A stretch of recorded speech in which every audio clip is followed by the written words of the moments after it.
So the definition of creativity looks like this. A person takes knowledge and information and combines it in a new way. That's all we have to do. It is not magical, it is easy. I urge you to develop your creativity so that you may inspire your people to be more creative. Because that is how we create a better world.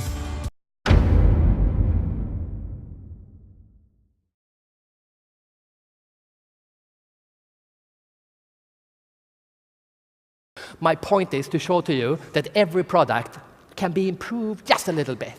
Now here is the problem. Everyone talks about the values of being creative. Everyone talks of the importance to be able to change. And every CEO will say, we are going to be innovative and innovate. But most people don't know how to do it because we have never been taught. And that means that when the world actually do change, we are not able to benefit from that change. I would argue that we did a huge mistake roughly 30 years ago when we divided, and I say we, I mean the West, we divided the world into two parts, the developing world and the developed world. What was the mistake that we did? The mistake we did was to call ourselves developed and developing. Now, let's look at these words and see what they mean. What does a developing country mean, literally? What's the meaning of the word? Changing, improving, dynamic. It's a process, and the process is ongoing. It's like saying, I am baking a cake, or I am building a house. And as long as I'm doing it, I can change it. It's a dynamic process. It's like cement. As long as it's not, we're steering it, we can change it. But when we stop and it becomes solid, it's very difficult to change. So that's you poor people in the developing world. Now let's look at us, the people from the developed world. What does the word developed country literally mean? It means done, finish. My country is done. How is your country doing over there? What a stupid idea. In a time in the history of man when the world has never changed faster than now, my part of the world told ourselves and our kids, hey, we're done. I mean, of course, we can make small improvements, but more or less we're done. Who came up with this stupid, stupid idea?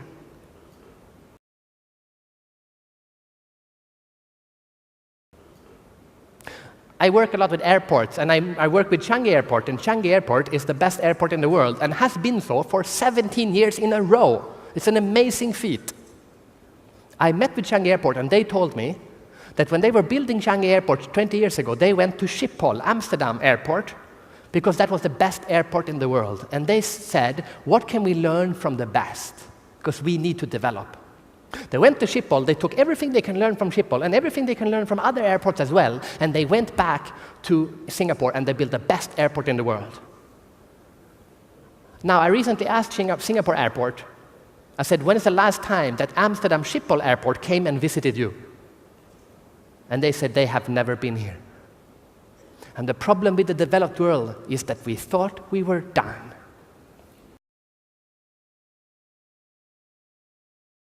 A global company. And a lot of people will tell me that, come on, roots are important, you need to know where you come from, blah, blah, blah. And that's all true. And you would have a problem because you don't come from anywhere. You're Jones, Lawrence, Sol, it's a mix of everything, so your roots are not so deep. That means, yeah, that is true. It means a company that is a merger of a bunch of different companies need to work much harder on having a good culture and strong values. Otherwise, you will fall over just like a tree. And you're doing that, which is good.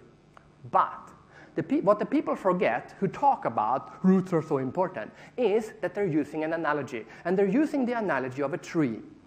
And a tree that doesn't have roots will tipple over and die. But it is equally true that a tree that doesn't have any branches is also going to die. And the branches is your ability as a person, as a manager, as a company to stretch out into the world and find energy wherever you can find it and bring that energy back into the trunk of the tree, which is the core of the company. Yes, a company that doesn't have roots will die. It is dangerous to be rootless, but it's equally dangerous to be branchless. That would be my one advice to you. Try to spread your branches as far as possible. The Icelandic people have a word. The word is heimsker. It comes from the word home, heimsker, homsker. It means a person who never travels, who just stays in his farm all his life. That's a heimsker, heimsker. Decided to build a new city for 30,000 Chinese. And to get some inspiration, he went to Europe, to look at cute cities in Europe. So he went to Austria and Switzerland and Denmark, and he came to Sweden. And we have a really, really cute city in Sweden called Sigtuna, which is 1,000 years old. And the Chinese fell in love. And they took millions of pictures, and this is a true story. They went back to China and built an exact replica.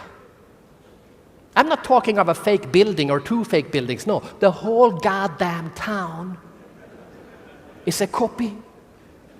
Every tree is a copy. There's even a church. They're not Christians, hello. Never mind, it should be there, it's on the drawing. They copy everything. Then I met this woman, Chinese woman, 29-year-old, the new Asian person, creative, young, dynamic. She looked at me and she said, Fredrik, you Westerners, you're obsessed with innovation. That's all you talk about. New, new, new. She said, you talk about intellectual property. You talk about patents. You talk about copyright. And she looked at me and she said, Fredrik, it's not about copyright. I said, no, it's about copying right.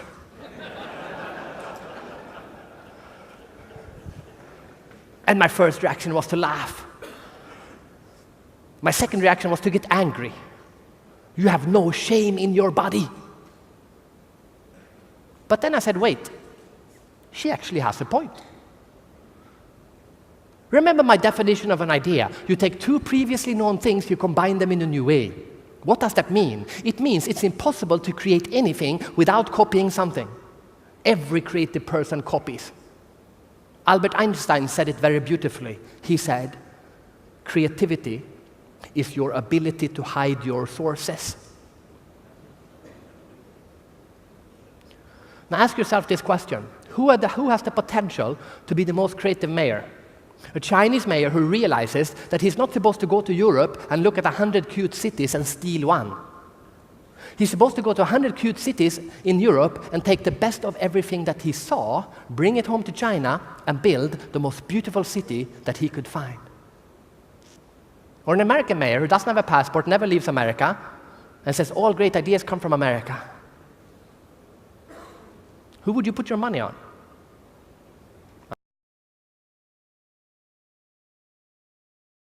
Actually, the former CEO, Leif Johansson, who's been CEO for 14 years in Volvo. And I said, give me something that we can learn from you on how to go from being Swedish to being global.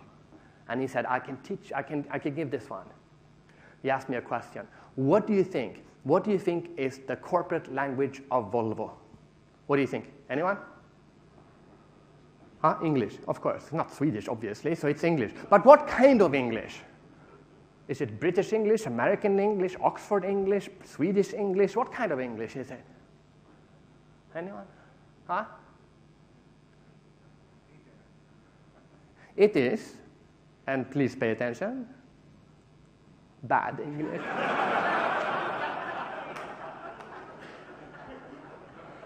If you ask me, this is brilliant.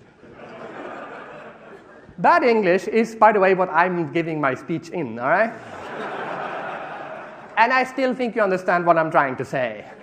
Bad English is a bad expression. It should probably be simplified English or not so complicated English, but the whole concept of those courses is to make it as simple as possible, but not simpler. That means, for example, that if you're English or British or American or Scottish, I might add, and you, let's say, go to Taiwan and you speak with a Scottish accent in a native English with a Taiwanese who's not so good in Chinese, and in English, and the Taiwanese doesn't understand your Scottish, it's not his fault, it is your fault. You're not speaking English in a way that he can understand. You're not speaking bad English. And it also means the opposite. It means that the Korean or the Argentinian who's not so good in English realizes, it's okay, I can speak the English I have because I'm speaking bad English, and he speaks up, which means not only the Americans and the Brits are saying everything in meetings, because they might be smart, but not all, maybe there are other smart people in the room as well.